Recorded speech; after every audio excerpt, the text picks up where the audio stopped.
Je disais qu'il y a une différence.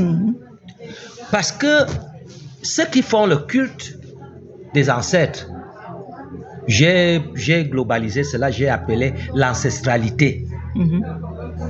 Ceux qui sont donc dans l'adoption de l'ancestralité se confient et se confèrent à ceux qui ont existé depuis très longtemps. Mais malheureusement, les ancêtres ne sont que des créatures. Donc, ce n'est pas parce que donc on est décédé il y a longtemps et qu'il y a des descendants qui viennent après, soit des centenaires ou des millénaires, et que nous pouvons être appelés ancêtres. Ancêtre ne veut donc pas dire qu'on n'a pas été créé. De deux, si l'ancêtre était un ancêtre négatif de son vivant, alors ceux qui veulent approcher ou emprunter son ancestralité ne sont que dans l'ancestralité négative et ne peuvent récolter que ce qui n'est pas bien. Rien de positif. Alors, immédiatement, ce n'est donc pas parce que quelqu'un est devenu un ancêtre qu'on ira récolter ses restes, son crâne, ses ossements et que sais-je encore, que immédiatement, voire même son esprit qu'on peut capturer ou invoquer, il n'est pas dit obligatoirement que cet esprit ait la capacité de produire ce que l'on peut attendre de positif.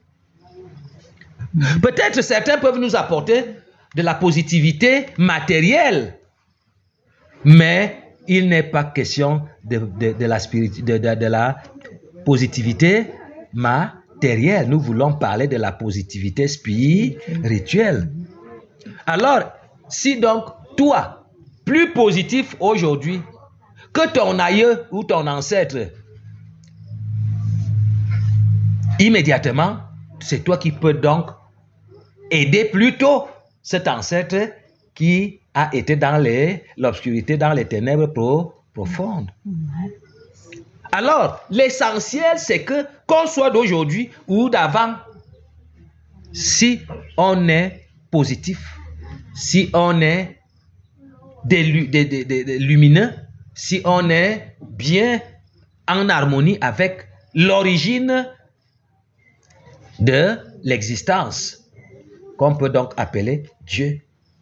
Si on est en harmonie parfaite avec Dieu, l'origine de l'existence, maintenant, notre éclat spirituel pourra donc non seulement illuminer, éclairer, aider, secourir, soulager ceux de maintenant et même ses ancêtres qui, eux, croupissent dans les ténèbres et qui ne peuvent rien apporter de positif, sauf de la négativité.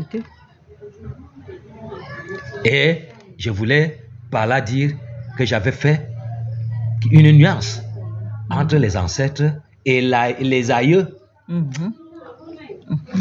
Or, s'il faut poser une base, nous disons que Jésus n'est pas un ancêtre. Jésus est un aïeux. Simplement pourquoi? Parce qu'il est au commencement de toute existence et il est à l'origine de l'existence visible et invisible. La parole qui, par elle, toute chose existe, arrive. Et lui qui n'a pas de début et qui n'a pas de fin, il peut à un moment donné, comme il l'a fait, décider d'aller visiter X ou Y. Il peut donc porter un corps visible, matériel, juste parce qu'il veut accomplir une certaine tâche ou une certaine mission pour un temps limité. Parce que, quoique portant le corps physique pour être visible, on dira non, j'ai rencontré un homme mais qui a disparu. On s'est salué, on s'est dit bonjour, mais je ne sais pas, il a disparu. C'était peut-être un ange ou c'était... Or, il dira, je t'ai rendu visite. À un moment donné, tu ne m'as pas reconnu, tu ne m'as pas reçu. Donc, il n'est donc pas un ancêtre parce que les ancêtres ne peuvent être des créatures alors que le créateur n'est pas un ancêtre. Il ne peut être qu'un aïeux. Depuis l'aube des temps. Alors, ceux qui rentrent dans le culte de l'ancestralité se font confondre parce qu'ils ne mesurent pas et ils ne savent pas quelle ancestralité aborde-t-il.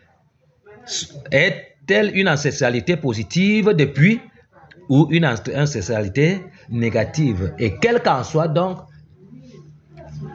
le culte ou l'approbation des hommes par rapport à un ancêtre, si pendant son existence, il a été négatif, jusqu'à aujourd'hui, il ne sera que négatif. Et voilà pourquoi ils s'embourbent et ils ne s'en sortent pas dans le culte de l'ancestralité. Donc, sortons donc de ces considérations-là.